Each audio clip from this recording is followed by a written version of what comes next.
going over a couple different strategies. Hi guys, welcome to another video on the channel. Today I'm going to be going over a couple different strategies that we can use to grow the Sorare account. So obviously the whole goal of the game is to eventually grow our account to get bigger and bigger and bigger, collect more and more cards, win more and more rewards. There's a couple of different ways that we can do that, and I'm going to go over a couple of the basic strategies and maybe some types of players that you might want to target. So we're just going to hop straight into the video here.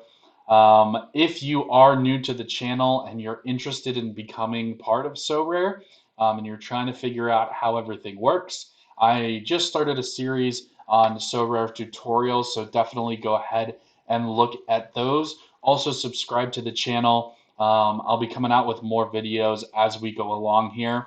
And lastly, if you are new to Sorare, make sure you click the link in the description when you sign up for your account. You'll get a free rare card whenever you buy 5 from the market. And that's because I'm an affiliate. There's tons of affiliates out there, so if you don't like me for whatever reason, go find somebody else and use their account. It's a great program. You can get absolutely anything as a reward just for buying 5 cards, which that's a pretty sweet reward actually, if you ask me. So we're gonna hop into it here. The first way we can grow our accounts is by entering these tournaments, entering into SoFi tournaments. So we can get into Global All-Star. One of the main ways that people like to build their accounts right now is actually with, oh my God.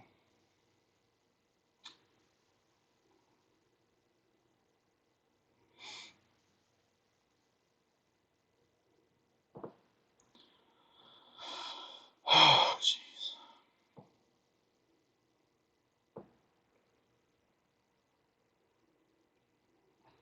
All right, so we're going to go ahead and hop into the video here. One of the main ways that we can kind of grow our account is obviously by entering tournaments. That shouldn't be up. Oh.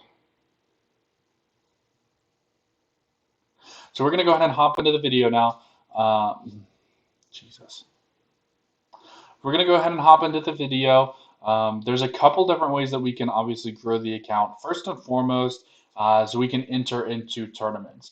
So we can go here under the play screen, and you guys can see the rewards, the prize pool here. So the unique one here is Global Division 4. We can enter that and actually hit these thresholds and be given a certain amount of ETH whenever we hit these thresholds. That's a really nice way to kind of grind out your account. Now the reward structure is going to be changing at some point, but probably not until like the late summer. So we don't really need to worry about that as of our plans right now.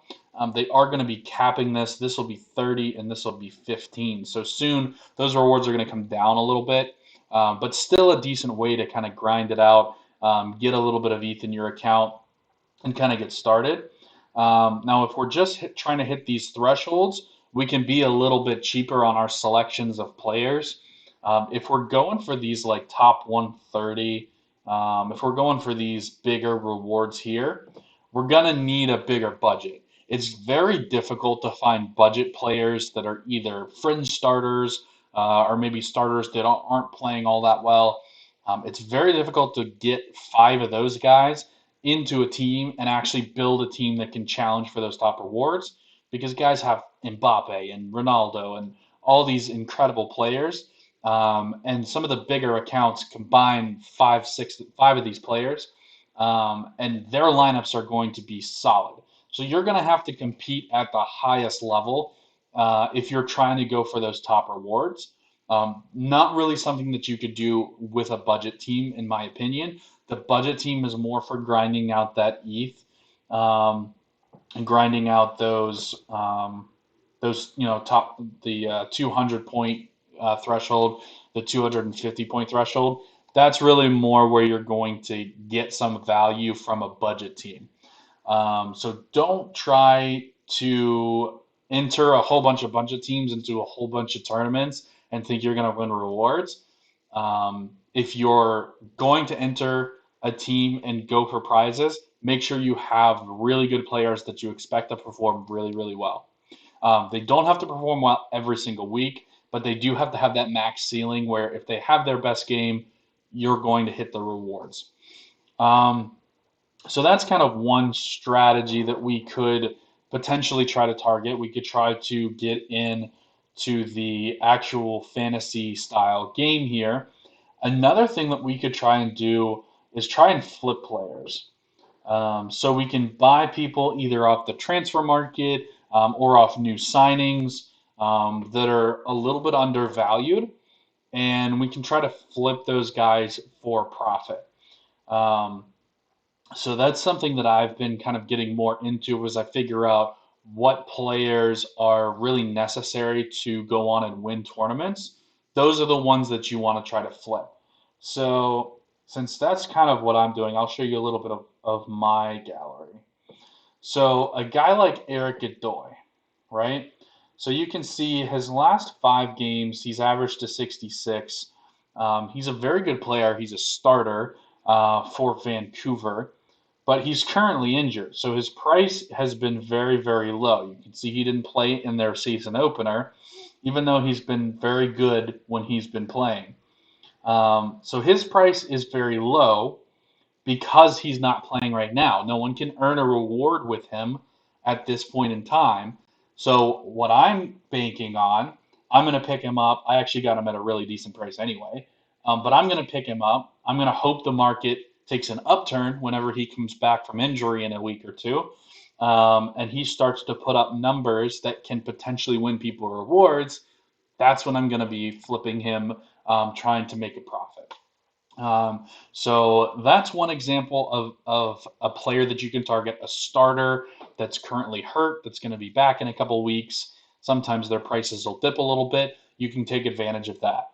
Another one that you can kind of take advantage, a guy like Eric Sorga, potential breakout players, right? So Sorga last year, kind of a super sub, didn't really get a whole lot of game time, but did play consistently enough to where he showed some flashes. In a new system, I personally am a DC fan, so I happen to know all about him.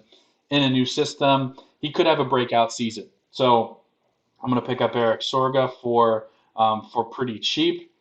And then I'm going to hope, so you can see, like, that's a substitute appearance. I think he started that game, but didn't play that well. Did start against NYC, put up a 40. Um, so I'm banking on him putting in more goals this year. I'm banking on him getting an expanded role. So his price might be a little lower just because people who don't know DC United may not understand that he's one of the guys that could have a decent season this year. He's one of the main benefactors of the new coaching style, the new system that they have. So I'm gonna get in on him now. If he does break out, great. I'll sell him for a huge profit. If he doesn't break out, you're taking that risk. Um, let's see, other guys. So hey, Bears was the guy that was hurt that I picked up cheap.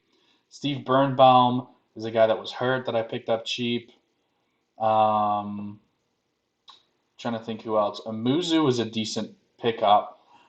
He's a younger player at the end of his season, so he won't be able to pick up any rewards for like 3 months.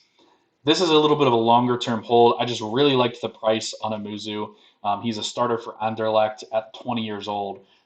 So I was just really interested in that. Wanted to get him just in case anybody else figured that out. But honestly, realistically, I can probably wait a little bit, invest somewhere else, flip a couple of other players, and then take that money into the Amuzu, into a couple of other guys. So that's another strategy that might work. I would wait a little bit, probably wait till maybe the end of May, early June, and try and pick up a bunch of these European guys that are going to be off until the middle of August that aren't going to be picking up any rewards because after maybe the middle of June, you're going to start to see those guys start to climb as people start to buy their teams for the European season. So you can do that with all of the leagues that are starting. Um, so, for example, MLS, it was a good time to buy them very early February.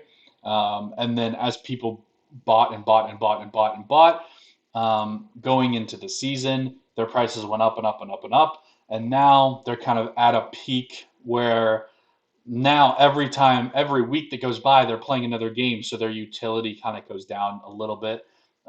So their price should slowly start to decline over time. Now that's overall. That's not to say an individual player won't, have a breakout season and increase in price.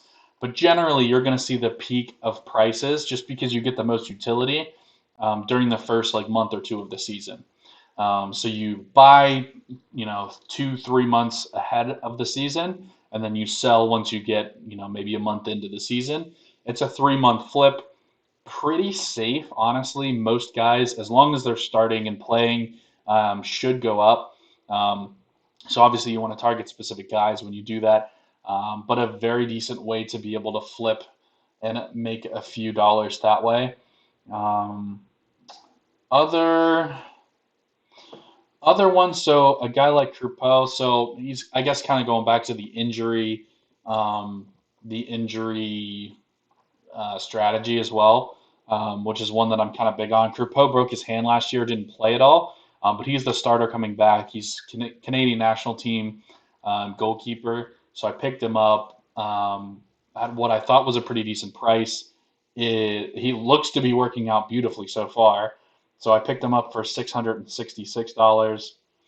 Um, and you can see his lowest price is, I think, a little over 1,000 now.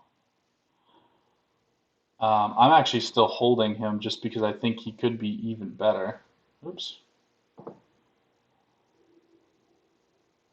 there we go. I'm actually still holding him because I think he's one of the best keepers in MLS, and I want to see him get up into like this range, into like the point 0.7 ETH, because I think he can actually get there. But yeah, his lowest price right now is 0.487, I think. Yeah, 0.487. So he's up almost $500. So definitely big flip there. Definitely hit that one right. At some point in the next, you know, maybe 3, 4 weeks, I'll be definitely selling him. See, this last five average score looks great because he didn't play for the entire season. So the only score he has right now is that one game. Once he gets four more games and people see, yep, he's the starter for sure, I think his price goes up even more, and that's when you hit the sell button. Um, so that's a little bit about flipping, guys. Those are kind of the two main ways to do it. Um, you want to look for guys that are either hurt or that are at the end of their seasons and don't have utility for playing the actual game. A lot of times, those are the safest guys to buy, hold, and then once they do have utility during the game, either when they come back from injury or when their season starts, then you sell. So it's a nice, easy way. You don't have to compete and try to run rewards. The nice thing is actually having picked up a bunch of MLS players for the first month or so of the season, I can actually try to win MLS rewards because I do have a bunch of MLS players. Um, that's kind of the main strategy that I'm going with at this point is pick up MLS players, and then I'll be selling most of them around a month from now. And then the ones that come back from injury, I'll wait about 4 or 5 games after they're back from injury.